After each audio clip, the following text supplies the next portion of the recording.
உறுதியளிக்கப்பட்ட ஓய்வூதிய திட்டம் என்ற பெயரில் அரசு ஊழியர்களை திமுக அரசு ஏமாற்றியிருக்கிறது என அதிமுக பொதுச் செயலாளர் எடப்பாடி பழனிசாமி குற்றம் சாட்டியுள்ளார்.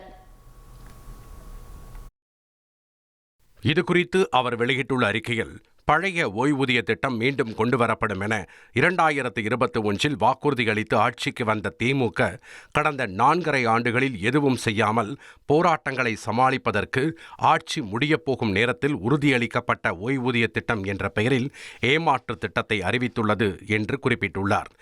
எதற்கெடுத்தாலும் மத்திய அரசை குறை கூறும் திமுக அரசின் முதலமைச்சர் ஸ்டாலின் மத்திய அரசால் கொண்டுவரப்பட்ட ஒருங்கிணைந்த ஓய்வூதிய திட்டத்தின் பெயரை மாற்றிவிட்டு உறுதியளிக்கப்பட்ட ஓய்வூதிய திட்டம் என அறிவித்துள்ளார் என்றும் அவர் குற்றம் சாட்டியுள்ளார். 1,25,00,000 மனங்களை வென்ற தந்தி டிவி யூடியூப் சேனல். தவிர்க்க முடியாத தம்ப்நெயில்ஸ், கலக்கலான கான்டென்ட்ஸ். நீங்களும் இந்த குடும்பத்தில் இணைய இப்பவே சப்ஸ்கிரைப் பண்ணுங்க. அசுரபலம் கொண்ட எங்கள் டிஜிட்டல் கரங்களில் உங்கள் விளம்பரங்களை சேர்க்க வாட்ஸ்அப் பண்ணுங்க. 8939888378. Email advtthanditv@dttv.in.